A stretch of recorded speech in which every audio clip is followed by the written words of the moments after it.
முன்னாடி சித்த மருத்துவம் படிக்கிற காலத்துல பெண்களுக்கு மார்பக புற்றுநோய் யாருக்கு வரும் அப்படின்னு ஒரு கேள்வி உண்டு. நாங்கள் பரீட்சை எழுதி பாஸ் பண்ணி தான் வந்தோம். யாருக்கு வரும்னு கேட்டால் ரெண்டே பதில் தான், நன்ஸ் அண்ட் நான் லாக்டேட்டிங் மதர்ஸ். பால் ஊட்டாத பெண்கள், திருமணம் செய்யாத பெண்கள், அவர்களுடைய முதுமையில அந்த ஹார்மோன்களினுடைய தேக்கத்தினால மார்பக புற்றுநோய் வரலாம் அப்படின்னு படித்தோம். நான் இன்னைக்கு எப்படி நிலைமை இருக்கு தெரியுமா? பெண்களுக்கு வரக்கூடிய புற்றுநோய்கள்ல 30% மேல மார்பக புற்றுநோய் தான். அதுவும் யாருக்கு வருது? 30 to 35 வயதுக்குள்ளாக இருக்கிற பாலூட்டிய, இன்னும் வேதனை, பாலூட்டி கொண்டிருக்கிற பெண்களுக்கும். ஒரு சமீபத்தில் கொஞ்ச நாளைக்கு முன்னாடி ஒரு பெண் எங்களுடைய கிளினிக் வந்தாங்க. ரொம்ப சின்ன பிள்ளையிலேருந்து அவளை பார்த்துருக்கேன். அவள் கல்யாணத்துக்குலாம் அந்த வீட்டுக்கு போயிருக்கோம். திடீர்னு அவங்க அப்பா வந்து அவசரமாக பார்க்கணும் சார், ஒரு அப்பாயின்மெண்ட் வேணும்னு சொல்லி கூப்பிட்டு வராரு. அந்த பெண் வரும்போது வந்து நல்ல மாசமாக வர பார்த்த உடனே எனக்கு சந்தோஷம். உடனே கை கொடுத்து கங்க்ராட்ஸ், எப்போ டெலிவரி இடிடி என்ன அந்த மருத்துவராக கேட்போம். பார்த்த உடனே தெரியுது நல்லா நிறைய மாதத்துக்கிட்ட வந்துருக்கும் அப்படின்னு நினச்சி நான் கேட்குறேன். அவள் சிரிச்சுக்கிட்டே இன்னும் 2 மாதம் தான் இருக்கு அங்கிள் சொல்லுவாங்க, குடும்ப டாக்டர். ஸோ அவள் வந்து உட்காந்துருக்கா, நான் அதுக்காக வரல, உங்கள்கிட்ட ஒரு சின்ன சஜஷன் வேணும், அதுக்காக வந்திருக்கேன் அப்படின்னா. எல்லார் மனதிலும் ஒரு சின்ன கலக்கம். அவளோட ஒரு கணவர் இருக்காரு, இந்த கணவரின் அம்மா வந்திருக்காங்க, இந்த பெண்ணுடைய அப்பா, எல்லாரும் உட்காந்துருக்காங்க. எல்லாரும் மனசும் ஏதோ ஒரு சிக்கல். நான் மனதில் நினைத்து கொண்டே, குழந்தைக்கான ஸ்கேன் பண்ணதில் குழந்தைக்கு ஏதோ சிக்கல் இருக்கும்னு நினைப்பாங்களோ, அந்த கணத்தில் என் மனசில் ஓடின ஓட்டம். ஆனால் பிரச்சனை அது இல்லை. உடனே என்ன சொன்னா, அங்கிள் ஒரு சின்ன பிரச்சனை இல்லை, பெரிய பிரச்சனை தான் அப்படின்னு அவள் திரும்ப அவளை கூடமாக சொல்கிறான். எனக்கு ஒரு மாசமா என்னுடைய மார்பில் வந்து ஒரு வலி இருந்துகிட்டே இருந்துச்சு, கட்டியாக இருந்தது. நான் போய் என் மகளிர் மருத்துவரை போய் பார்த்தேன். அவங்க, நீ உனக்கு அடுத்த மாதம் டெலிவரி பண்ண போகிற, பாலூட்டுவதற்கான தயாராகி கொண்டிருக்கு மார்பகங்கள், அதனால ஒரு வலி இருக்கும், ஒன்றும் இயல்பு தான், ஒன்றும் பிரச்சனை இல்லைடா அப்படின்னு சொல்லி அனுப்பிச்சிட்டாங்க. ஆனால் எனக்கு ரொம்ப கட்டிப்பட்ட போல உணர்வு இருக்கு, அதனால நான் வந்து கொஞ்சம் எனக்கு சோதிச்சு பார்த்துருக்கேன் அப்படின்னு போய் காட்டினேன். அப்போ போய் பார்த்துருக்காங்க. திரும்ப பார்த்தா அந்த மருத்துவருக்கு ஒரு சந்தேகம் வந்துருக்கு. சந்தேகம் வந்து அவங்க வந்து உடனே அங்கே அறுவை மருத்துவரை அனுப்பி, அப்புறம் போய் சில கதிர்வீச்சு எல்லாம் பண்ண முடியாது, நேரடியாக எம்ஆர்ஐ பண்ணி பார்ப்போம்னு எல்லாம் பிளான் பண்ணி அவங்க வந்து அதை சோதிச்சு பார்க்குறாங்க. சோதிச்சு பார்த்தா 8 மாத குழந்தை வைத்திருக்கக்கூடிய அந்த பெண்ணினுடைய மார்பக புற்றுநோய். எப்படி உடைஞ்சு போயிருப்பாங்கன்னு நினைச்சு பாருங்க. அவ்வளவு சிக்கலோடு தான் நான் என்கிட்ட பார்க்க வந்திருக்கேன். அவ சொல்றா, சொன்ன உடனே எனக்கும் மனசுக்குள் பதட்டமா இருக்கு. ஆனா நான் சொல்றேன், இல்லப்பா இது ஒன்றும் அறுவை சிகிச்சை பண்ணிக்கலாம், இதெல்லாம் நீ முழுமையா குணப்படுத்தக்கூடியது, பயப்படாத அப்படின்னு சொல்றேன். எனக்கும் தெரியுங்கள், நானும் படிச்சுட்டேன், இதெல்லாம் படிச்சு பார்த்தேன், டாக்டரும் எனக்கு எக்ஸ்பிளைன் பண்ணாங்க. ஆனால் எனக்கு சில சந்தேகம் இருக்கு. எனக்கு வந்து நான் காலகாலமாக நானும் கணவரும் வந்து 2 குழந்தை பெற்றுக்கணும்னு நினைச்சேன். எனக்கு அடுத்த குழந்தை, இப்போ நான் நிறைய சிகிச்சையெல்லாம் எடுக்கணுமே, அடுத்த குழந்தை கிடைக்குமா, இது ஃபர்ஸ்ட் சந்தேகம். அதெல்லாம் கிடைக்குமா, ஒரு பிரச்சனை இல்லை அப்படிங்கிறேன். அப்புறம் அவங்க சொல்றாங்க, என் குழந்தைக்கு நான் பால் ஊட்டணும்னு எவ்வளவு கனவுல இருந்தேன், இப்போ இந்த புற்றுநோயில மார்பகத்தை எடுத்தாங்கன்னா இன்னொரு மார்பகத்தை வைத்து நான் பால் ஊட்டலாமா? அந்த பெண் கேட்ட கேள்வி. அதற்கும் கூட்டலாம், ஒன்றும் பிரச்சனை இல்லை, எந்த சிக்கலும் கிடையாது, இன்னைக்கு நிறைய மருத்துவங்கள் அதற்காக வந்திருக்கு அப்படிலாம் சொல்லியாச்சு. இப்படிலாம் சொல்லி முடிச்சதுக்கப்புறம் அவங்க வந்து ஆசுவாசப்பட்டு, சரி நான் வந்து அவனை பார்த்துட்டு திரும்ப வரேன்னு சொல்லி கிளம்பி போகிறாங்க. ஆனால் பிரச்சனை அதுக்கப்புறம் தான். அதுதான் உங்களுக்கான செய்தி. எல்லாரும் போன உடனே, பொதுவாக பிள்ளைங்க இருக்கும்போது அப்பா அம்மாக்கள் வந்து அவன் முன்னாடி கேட்டால் பிரச்சனையாகுமேன்னு சொல்லிட்டு போனதுக்கப்புறம் தனியாக கொடுக்குன்னு சொல்லி, சார் ஒரே ஒரு நிமிஷம் நான் கொஞ்சம் தனியாக கேட்கணும் அப்படின்னு கேட்பாங்க. அது மாதிரி வந்து அந்த அம்மா வந்தாங்க உள்ள. எந்த அம்மா? இந்த பெண்ணினுடைய கணவரின் தாயார், உங்கள் மாமியார். அவங்க உள்ள வந்தோடனே முதல் கேள்வி கேட்டாங்க, சார் 2 வருஷமா கூட இருந்திருக்காள்ல, என் பையனுக்கு ஏதாவது வந்திருக்குமா? அவர்கள் கேட்ட கேள்வி. 2வது கேள்வி, வயிற்றுக்குள்ள என் பேரனோ பேத்தியோ இருக்காங்கல்ல, நல்ல கேள்வியை பார்த்துக்கணும். வயிற்றுக்குள்ள என் பேரனோ பேத்தியோ இருக்காங்கல்ல, அவங்களுக்கு ஏதாவது இப்போவோ பின்னாடியோ வரலாமா சார்? இதுல பிரச்சனை என்னன்னா, இந்த புற்றுநோய், இந்த பெண்ணுக்கு இருக்கிற புற்றுநோய் இருக்கு இல்லையா, அது 100% சரியாயிடுச்சு. இது நடந்தே ரொம்ப நாள் ஆயிடுச்சு, சரியாயிடுச்சு. ஆனா இந்த மாமியார் புற்றுநோய் இருக்கு பார்த்தீங்களா, இது கடைசி வரைக்கும் கூட இருக்கும். ஏன் இதை சொல்கிறேன் என்றால், ஒரு சிக்கல் என்பது மருத்துவ சிக்கல் மட்டும் கிடையாது, இது சமூக சிக்கல். இதே மாதிரி இன்னொரு பிரச்சனை வந்தது. ஒரு தாயும் மகளும் வராங்க. தாய்க்கு மார்பக புற்றுநோய். அந்த அம்மா டீச்சர், இந்த பக்கம் தான் எங்கேயோ ஊர்ல இருந்த டீச்சர். அவங்க நல்ல ஞாபகம், விழுப்புரம் மாவட்டம் தான். அந்த டீச்சர் அவங்களுக்கு வந்து மார்பக புற்றுநோய் பொண்ணு கூப்பிட்டு வந்திருக்கான். நான் வந்து கேட்குறேன், எல்லாம் ஃபைலெல்லாம் பார்த்தா அது கொஞ்சம் பரவி இருக்கிறது, நுரையீரலுக்குள்ள இருக்குது. என்னம்மா எல்லா விளம்பரங்கள்லேயும் மார்பகத்தை சோதிக்கிறதுக்கு சுய பரிசோதனை திரும்ப திரும்ப போடுறோமே, நீங்கள் ஒரு டீச்சர் உங்கள் மார்பகத்தில் கட்டி வந்திருக்கு நீங்கள் பார்க்கலையா, உங்களுக்கு தெரியாதா அப்படின்னா அவங்க தலையை முடிஞ்சு அப்படியே உட்காந்துருக்காங்க. அதுக்கப்புறம் சரி சொல்லி மருந்துகள் அவங்க சிகிச்சை எடுத்துக்கொண்டு இருக்கிறாங்க. கொஞ்சம் கூடுதலாக ஊட்டமாக என்ன கொடுக்கணும்னு சொல்லி அனுப்பிட்டேன். அதுக்கப்புறம் திரும்ப அந்த அம்மா வராங்க. அதுவும் நமக்கான செய்தி. அந்த அம்மா வந்து என்ன சொல்லுதுன்னா, சார் நான் டீச்சர் என் மேலே கோபமாக பேசுனீங்க, எனக்கு ஒன்றும் தெரியாமலாம் இல்லை, எனக்கு அப்போவே தெரியும் மார்பகப்புற்று தான். பின்ன என்னமா முட்டாளா நீங்கள், ஏன் அப்போவே போய் டாக்டரை பார்த்துருக்கலாம்ல, ஏன் பார்க்கலண்ணா? இந்த பிள்ளைக்கு கல்யாணம் நிச்சயம் பண்ண உன்ட்ட பேசிட்டு போச்சு இல்லையா, இவளுக்கு கல்யாணம் நிச்சயம் பண்ணி வச்சுருக்கேன். இப்போ எனக்கு ஏதாவது சொல்லிட்டாங்கன்னா இந்த சமூகம் லேசில் ஏற்றுக்கொள்ளக்கூடிய சமூகம் கிடையாதுன்னு எனக்கு தெரியும். அவளுடைய வாழ்க்கைக்காக நான் இதை மறைத்து விட்டேன் என்று சொன்னாங்க. எனக்கு ரொம்ப வேதனையாக இருந்துச்சு. இவ்வளவு கேடுகட்ட சமூகத்தில் தான் நாம் இருக்கோமா? அந்த தாய் இன்னைக்கு உயிரோடு போராடி கொண்டிருக்கிறார். ஆனால் அப்படியான சமூகத்தில் தான் நாம் இருக்கிறோம் நண்பர்களே. நோய்களை விட இந்த புரிதலற்ற சமூகம் பல்வேறு காயங்களை நமக்கு ஏற்படுத்தும். அப்படியான சூழல்ல நம் பெண் குழந்தைகளை மிக மிக ஆரோக்கியமாக வளர்க்கணும். எல்கேஜி யூகேஜிலே கொண்டு போய் தயவு செய்து நீட்டு ஜேஇல சேர்த்துறாதீங்க. அந்த பிள்ளை ஓடி ஆடி விளையாடணும். பெண் குழந்தைகள் ஓடி ஆடி விளையாடணும். நல்லா புரிந்து கொள்ளணும்.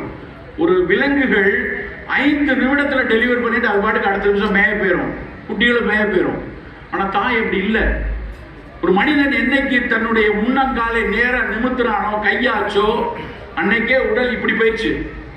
உடல் இப்படி ஆனதுல ஒரு பெண் கருவை சுமப்பது எவ்வளவு சங்கடமான விஷயம் என்பது பெண்ணுக்கு தான் தெரியும். இருக்கிற விலங்கினங்கள்லாம் நல்லா கவனிச்சு பாருங்க. மனிதனுடைய தலை பெருசு, தலைகீழ அந்த குழந்தை இருந்து தலை இயல்பான பிரசவத்தில் வெளிவருவது வேதனையான வலி தரக்கூடிய அந்த நேரத்து விஷயம். அதை கடந்துதான் எல்லாரும் இங்க வந்திருக்கோம். நம்ம எல்லாரும் அப்படிதான். அப்ப இயற்கை அப்படியான ஒரு சிக்கலை மனிதனுக்கு கொடுத்திருக்கும் போது அந்த குழந்தை நல்ல அந்த வயிற்றில் வளர்வதற்கும், அதை விட முக்கியமா தாய் ஆரோக்கியமாக இருப்பதற்கும் சிறு வயதிலிருந்தே குழந்தையை மிக மிக உறுதியாக வளர்க்கணும். ரொம்ப முக்கியம், விளையாட்டே கிடையாது. நார்மல் டெலிவரி அப்படின்னு சொல்லுவாங்க. நார்மல் டெலிவரினா முதல் விஷயம் என்ன தெரியுமா? தாய் சேஃபா இருக்கணும், குழந்தை ஹெல்த்தியா இருக்கணும். நல்லா புரிஞ்சுக்கோங்க. நார்மல் டெலிவரினா வெஜைனல் டெலிவரி மட்டும் தான் நார்மல் டெலிவரி நினைக்கக்கூடாது. நார்மல் டெலிவரினா ஃபர்ஸ்ட் திங், தாய் பாதுகாப்பாகவும் குழந்தை ஆரோக்கியமாகவும் இருந்தால் மட்டும்தான் நார்மல் டெலிவரி. அப்போ அதற்கு சிறு பிள்ளைய விளையாட வைக்கணும். அது நொண்டி அடிக்குதா, இல்லை அது நல்லா பாண்டி விளையாடுதா, இல்லை கொக்கோ விளையாடுதா, ஷட்டில் காக் விளையாடுதா, இல்லை வாலிபால் விளையாடுதா, இல்லை போய் நல்லா ஜும்போ டான்ஸ் ஆடுறாங்களா, எது வேண்டுமானாலும் குழந்தையை 6 வயதிலிருந்து 12 வயது வரைக்கும் விளையாட வையுங்கள் நண்பர்களே.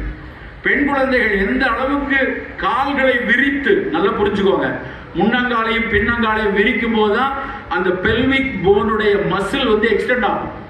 பெல்விக் போன் கூபக எலும்புன்னு சொல்றேன். அந்த கூபக எலும்பினுடைய உருவாக்கக்கூடிய பள்ளத்துல தான் குழந்தை தொட்டிலாட்டம் உள்ள இருக்கு.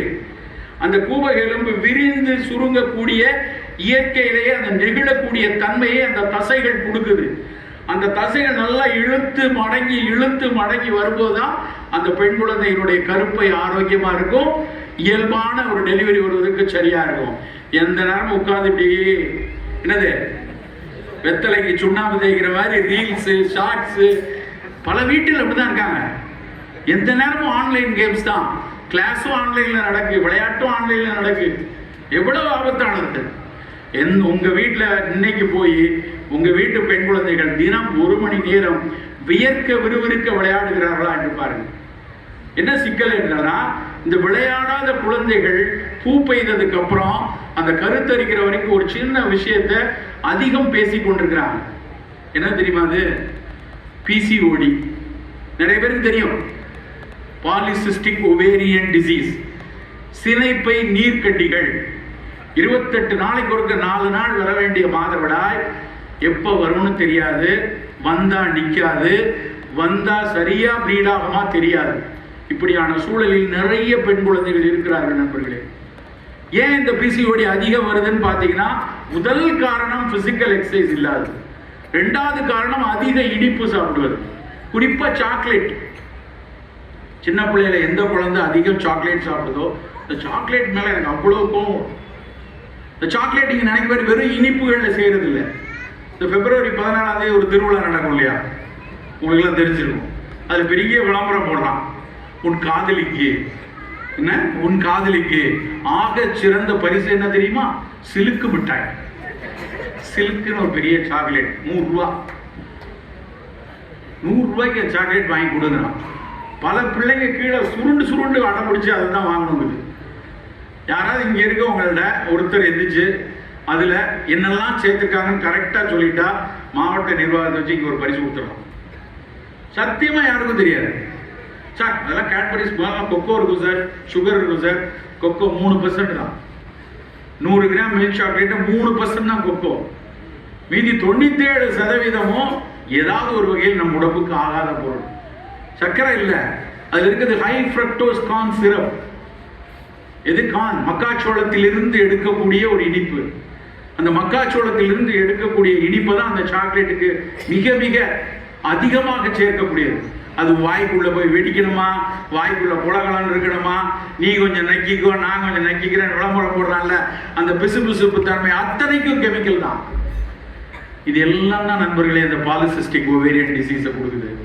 எந்த குழந்தை மிக குண்டாக இருக்கிறதோ, எந்த குழந்தை அதிக இனிப்பு சாப்பிடுதோ, எந்த குழந்தை மிக அதிகமாக பிராய்லர் சிக்கன் சாப்பிடுகிறதோ, இது எல்லாத்துக்கும். அதுக்காக பிராய்லர் சிக்கன் முடிச்சு சாப்பிடலாம் வேணாம்னு சொல்லலை. நீங்கள் நல்லா நாட்டுக்கோழி சாப்பிடுங்க, கோழி சாப்பிடுங்க, என்னைக்காவது ஒரு நாள், வாரத்துக்கு ஒரு நாள் எடுத்துக்கொள்ளலாம். ஆனால் வெறுமனே நான் எப்போ பார்த்தாலும் ராத்திரி 2 மணிக்கு சிக்கன் பிரியாணி ஸ்விக்கியில் செப்டோவில் ஆர்டர் பண்ணி தான் நான் சாப்பிடுவேன்னு சொல்றது நிச்சயமாக அந்த சிக்கலுக்குள்ள மாட்டுவாங்க. வேண்டாம். சில ஒழுக்கங்களை நாம் முதலில் இருந்தே கொண்டு வரணும். இது வேண்டாம்னா வேண்டாம்.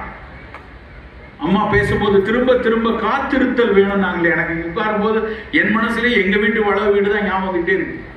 என்னுடைய நானும் அதே மாதிரியான ஒரு வளவு வீட்டில் 7 வீடுகள் இருந்த ஒரு குடியிருப்பு தான் இருந்தோம். எத்தனை விஷயத்துக்கு காத்திருந்தோம். அதெல்லாம் என்ன, 2 வருஷம் காதலுக்காக காத்திருந்தேன்.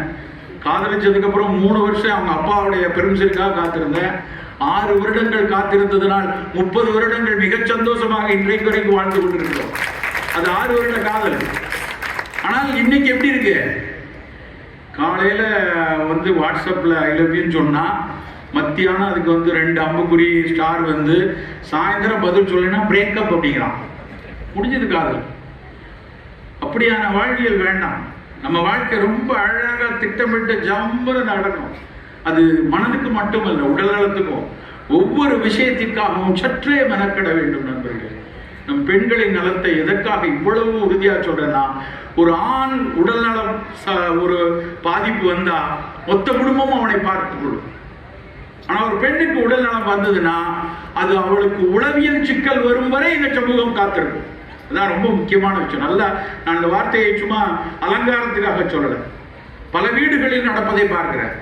கை முட்டு வலி, அது வலிக்கு தான் செய்ய விடு, போய் போய் நல்ல ஒரு கட்டி சட்னியும் ஒரு தோசையும் மட்டும் சுட்டுட்டு அப்புறம் வலி புராணத்தை பாடு. இப்படி பேசுறவங்க எத்தனை வீடுகளில் இருக்காங்கன்னு தெரியுமா? அங்க ஒரு பெண் பக்கத்தில் ஒருத்தர் அடிக்கிறார், பார்த்தீங்களா கரெக்டா சொல்றாரு அப்படின்னு. இது பல வீடுகளில் நடப்பது தெரியும். அப்படியான வாழ்வியல் நமக்கு வேண்டாம். சற்று அக்கறையோடு அவர்களை பார்க்கணும். ஏன்னா நல்லா நான் மருத்துவமனை நடத்தின் போது HIV நோயாளிகளுக்கு முழுமையாக புறக்கணித்த காலத்துல என்னுடைய ஆசிரியருக்காக நாங்கள் ஒரு மருத்துவமனை நடத்தணும். HIV நோயாளிகளை பார்ப்பதற்காக உயிருக்கு போராடி கொண்டிருக்கக்கூடிய, இப்ப அன்னைக்கு அப்படிலாம் பிரச்சனை இல்லை. 20 வருஷம் முன்னாடி 2000ல ஒரு மருத்துவமனையிலும் அட்மிஷன் போட மாட்டாங்க. மகப்பேறு செய்ய முடியாது, பல் கொடுக்க முடியாது. அப்படியான சூழல்ல 20-30 HIV நோயாளிகளை நாங்கள் வச்சு பார்த்துட்டு இருக்கிறோம். அந்த கணவனுக்கு அப்படி தன்னுடைய நகை எல்லாத்தையும் விற்று ஆம்பிட்ரோஸ்ன்னு ஒரு இன்ஜெக்ஷன், மறக்க முடியாத ஒரு பேஷண்ட். அது 13,000 ரூபாய் என்னமோ. 13,000 ரூபாய் போட்டு அந்த இன்ஜெக்ஷன் போடணும். அந்த பூஞ்சை காளான் தொண்டையிலிருந்து நுரையீரல் எல்லாம் பரவி இருக்கு. நவீன மருத்துவர் அதை போடணும்னு சொல்லிட்டாரு. 13,000 ரூபாய்க்கு தன்னுடைய கடைசியா இருந்த ஏதோ மோதலாட்சி எண்ணெல்லாம் விற்று அந்த அம்மா அந்த இன்ஜெக்ஷனை வாங்கி போடுறாங்க தன் கணவருக்காக. அவன் HIV நோயில் பாதிக்கப்பட்டிருக்கான். இந்த அம்மாவுக்கும் HIV இருக்கு, அவனால் வந்தது. இவன் எங்கிருந்தோ கொண்டு வந்திருக்கான். இந்த பெண் இவனால் பெற்றிருக்கிறாள்.